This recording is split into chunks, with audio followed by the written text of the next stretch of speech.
Chevrolet Vice President, Scott Bell. All right. Good evening. Great to have you all here, and just thank you for taking the time to join us for what will be a very, very special night and an unforgettable one. I can assure you of that. We are here tonight to celebrate an American icon, the Chevrolet Corvette. Right? The Corvette was first introduced, hard to believe, over 70 years ago in 1953. And Corvette has always embodied the ultimate Chevrolet performance, design, and engineering innovation, and has raised the bar every generation we put on the street. And thanks to its strong legacy and innovation, Corvette not only continues to be a complete success in the marketplace, but it actually dominates the luxury sports segment with a staggering 50% market share, with competitors like the 911 in that segment. So it's probably no surprise Corvette has always attracted customers new to our brand, but none before like the C8 platform. And 5 years ago, which is hard to believe, that was 5 years ago, and I'm sure many of you were with us that night, we introduced the 8th generation Corvette. That Stingray that we pulled out that day was the first ever to have a mid-size engine configuration and an incredible, incredible design. A supercar beating performance capability and unparalleled consumer demand, and we have enjoyed that for 5 years. We still have customers to this day on waiting lists for this incredible, incredible car. And we didn't stop with Stingray, as you all know. We put the world on notice with the Corvette Z06 just a few years later. And that was developed in parallel with our championship-winning CIR race car. And Z06 is track-born, street-ready, and it's a supercar. And Z06 provides a driving experience like no other, which starts with the sound, that great sound and feeling that's generated by that LT6 engine, that 5.5 liter flat plane crank Gemini V8, which is hand assembled by our master engine builders in our own performance center at Bowling Green Assembly. At its 670 horsepower, it is the highest horsepower naturally aspirated V8 to ever hit the market in any production car. Then last year, we introduced a Corvette that we said was one like none. As the first all-wheel drive Corvette, the first electrified Corvette, this sure-footed E-Ray is a Corvette for every season and every surface. And it's capable of 0 to 60 in a blistering 2.5 seconds, which made it, at the time, the quickest Corvette ever. Now, this is all new Corvette family, builds on an awesome foundation that started with that mid-engine Stingray. And tonight you all are going to be the very first to see the 2025 Corvette ZR1, which is all about unrelenting power, premium prestige, and refinement. Now, dating back to 1970, when we first debuted the ZR1 performance package on the 3rd generation Corvette, this package laid a foundation for some of the quickest accelerating, fastest, and most capable handling Corvettes to come. And since then, there have only been 3 other ZR1s, the C4, the C6, and of course the C7. And that 4th generation ZR1 was the Corvette built to take on the world. And at the time, it was a super bet that all our engineers could have hoped for. It was then that it earned the title King of the Hill. Now, each time that nameplate has returned, Chevrolet has raised the bar. And every time ZR1 was about pushing the boundaries of Corvette's capabilities. The latest ZR1, I can guarantee you, does not stray from that ethos. From Stingray to Z06 to E-Ray, and now ZR1, the Corvette family continues to elevate with each new iteration and challenge the very best in the world. Ladies and gentlemen, it is my pleasure to say the unthinkable has arrived.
the very first to see the all-new 2025 Corvette ZR1, and I can assure you the unthinkable is definitely here on this stage tonight. And also, now making its debut for the very first time is the Corvette ZR1 convertible.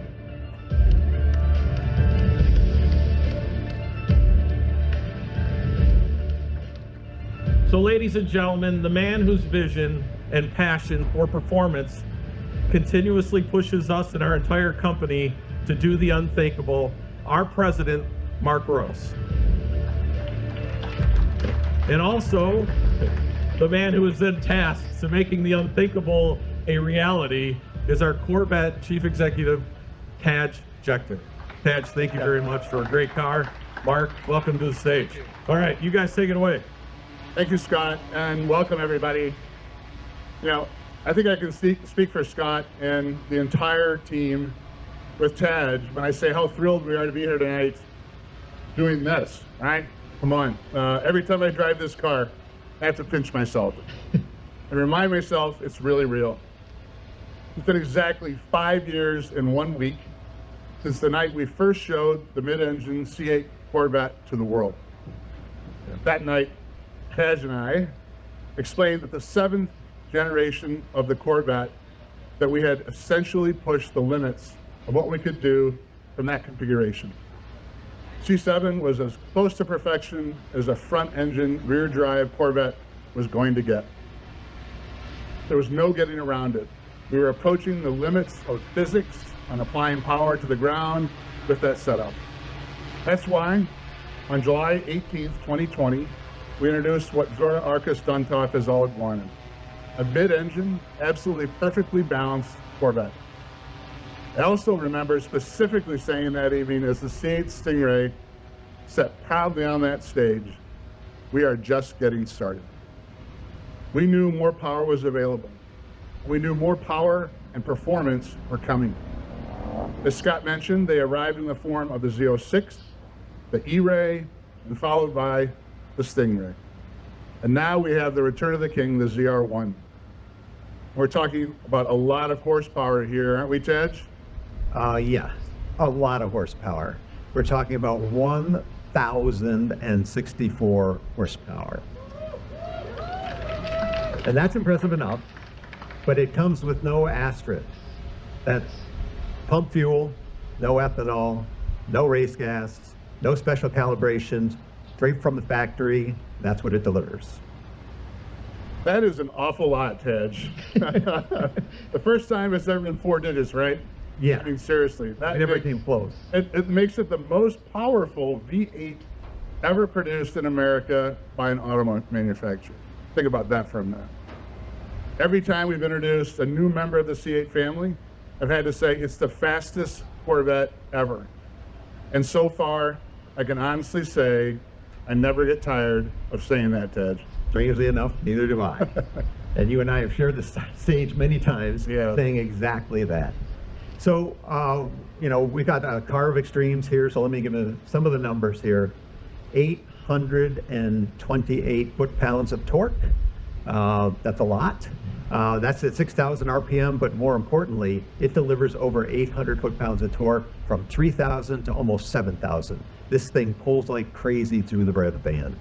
It comes from the 5.5 liter twin turbocharged double overhead cam flat plank crank V8 that we call the LT7. So other numbers, we're not done with our work, but we can give you other numbers we're confident of. We know the top speed is going to be comfortably over 215 miles an hour, making it the fastest, literally the fastest Corvette ever. Quarter mile time dispatched in under 10 seconds at a top speed about 150 miles an hour. So if you remember prior ZR1s, it's like 15 miles an hour top speed, higher than we've done before. So a massive step up from what we previously have been able to do. We upgraded the whole car, and you can see some of the aero stuff on Mark's car in particular. That downforce package creates over 1,200 pounds of downforce at top speed. That's incredible. You think about that. Think about what that does to the rear end of the car and how that makes the car feel. It's magical.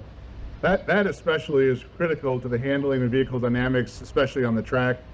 You can absolutely feel the magic each and every time you drive it. Every time you drive this car, it's a really amazing experience. The power, the precision of the steering, the grip, the braking, the downforce, it all works together in perfection. It is a triumph of vehicle integration. ZR1 represents nothing less than the pinnacle of engineering for Corvette, Chevrolet, and something only GM can do, and we do it in-house. Yep, every bit of it. It's so proud for both of us to lead the team that's capable of doing this car, soup to nuts, bumper to bumper, all of it in-house. It's one of the best handling, most incredible cars I've ever had the pleasure of working on or driving. As Mark said, we knew with this architecture, the C8 Stingray just started it. We knew that would make all the difference. And as you get more and more power, the benefits of the architecture shine even more. It completely changes the perception of vehicle handling and responsiveness.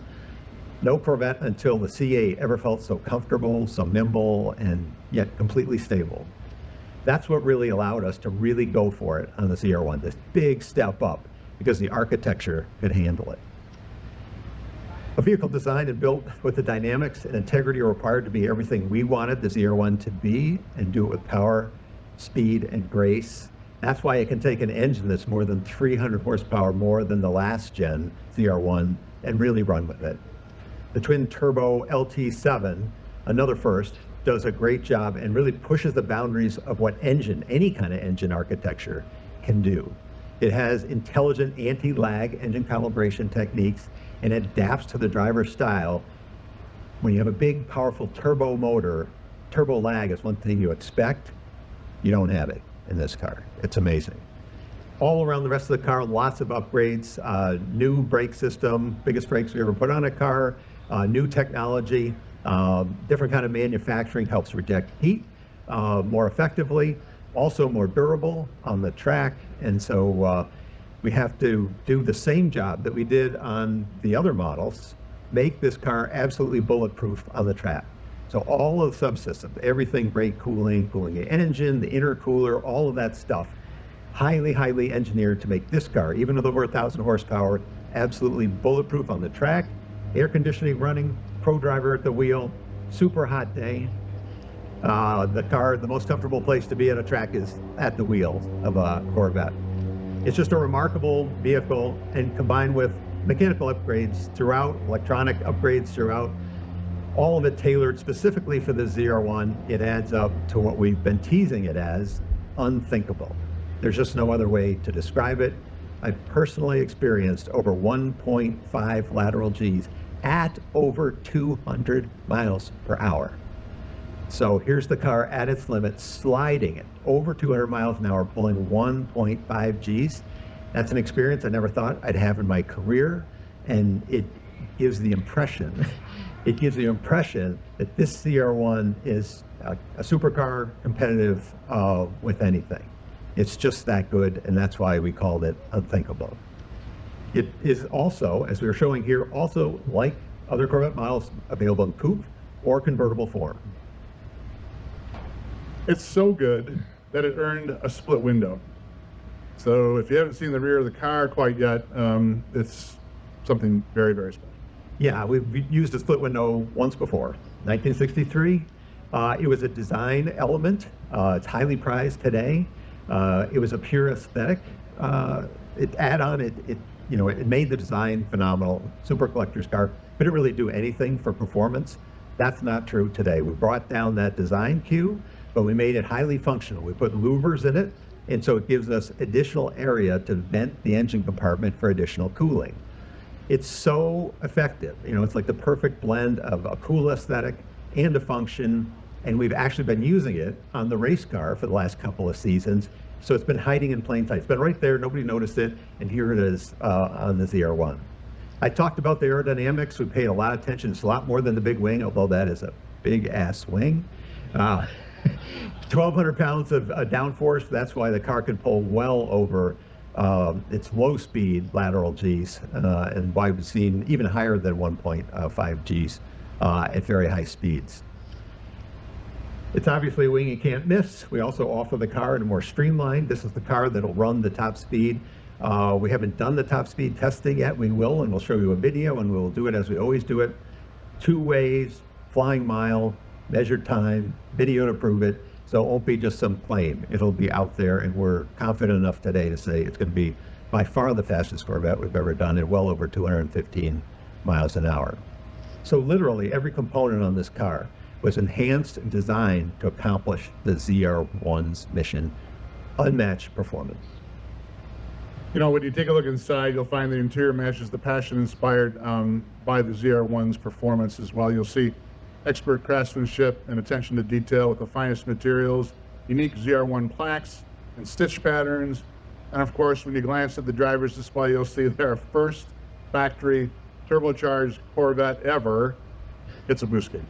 So I'm not used to looking at it quite yet, but you know, Taj, one thing all the great Corvettes of recent years and decades have had in common is you.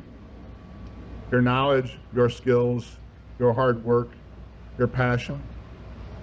We know you're days away from retirement after 47 years of an unbelievable career with GM. Stand up here with you, and this ZR1 masterpiece is a complete honor for me, something I will never, ever forget, and I've been looking forward to for a long time. Someone once said it's a nice thing to hit a home run at your last at-bat. This fantastic ZR1, your crowning achievement, is much more than a home run. In fact, it's the biggest, fastest checkered flag I've ever seen. So thank you for making Corvette the glorious American sports car it remains. Thank you for making our company better and for driving us to make great cars. Thank you for leaving us with the fastest and most powerful Corvette ever. And thank you for being a great friend to me and to the whole team.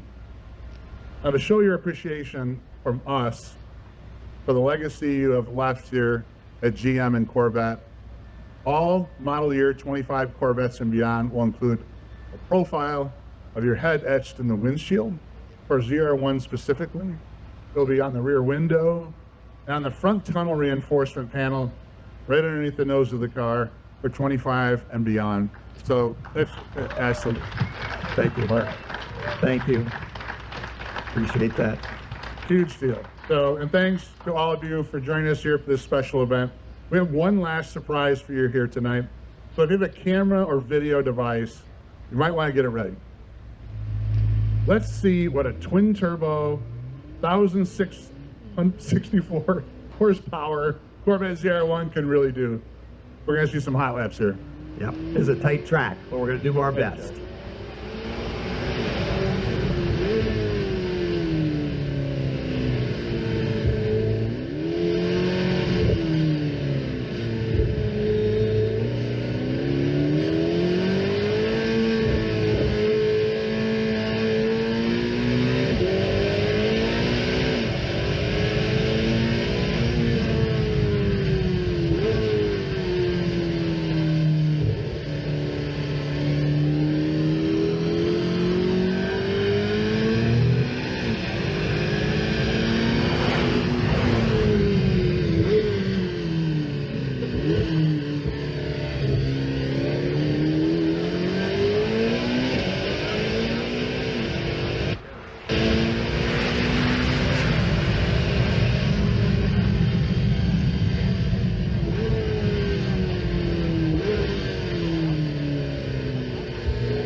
All right, if I can bring you back to your seats.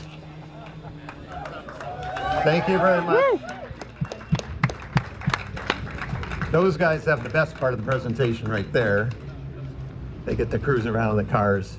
Anyway, first of all, Mark said some really nice things about me. Honestly, one of the other things that's been true about virtually all of the high-performance vehicles General Motors has introduced of late, recently, that's our two drivers. Both those drivers will be around here, around the cutouts and other displays that we have if you would like to talk to them, Chris Barber and Aaron Link.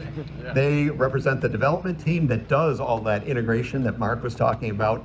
That's the power of what we do at General Motors. That's why we have some of the best performance sedans and sports cars in the world, is the way we do our integration work and the way all the parts work together to create a driving experience that's kind of second to none. And some of the drivers of that kind of organization are right here today. Mark said nice things about me. We wouldn't have Corvettes like we do if it wasn't support from Mark, or my longtime boss, Ken Morris, is here with us today. Been a huge advocate for performance, a huge performance driver in the organization himself. And we wouldn't get cars like this if we didn't have super support from the top leadership of the company. So thank you so much for that. Okay, so Mark and Scott, I believe, are going to stay here on the stage. I'm going to head back here. I think there's a bar back here. Some of you guys may know that. I'm retiring next Wednesday, so I might head on back there, see what I can find. But we have a lot of members of the design and engineering teams, really happy to show off what we've got here. Mark, Scott, and I, we get to talk, with the front men for the team, but it's the team that does the work. Thousands of people at General Motors working hard every day. They don't get to stand up here in the spotlight, but their cars do. And we're so proud of all of them. It's just an amazing accomplishment what the Team Corvette can do and what General Motors can do. So lots of fun stuff to look at back there. And so after 47 years, I have to say, it's very sad, bittersweet moment for me, but it is kind of my pleasure to wrap things up. I sort of wish I was staying. We get to drive these cars as captured test fleet cars, and it's really hard not to have the next great Corvette in your driveway. So I hate to give all that stuff up, but my time has come. My last day of work is next Wednesday.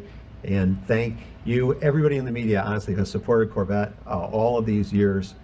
Listen to what we have to say. We've tried to be brutally honest all the time with what we've got, what we're doing, why we do it. And a lot of that has been captured by the media and has gone out to customers, and they really, really appreciate it. So thank you very much for that. And come on up and let's take a closer look around the corner.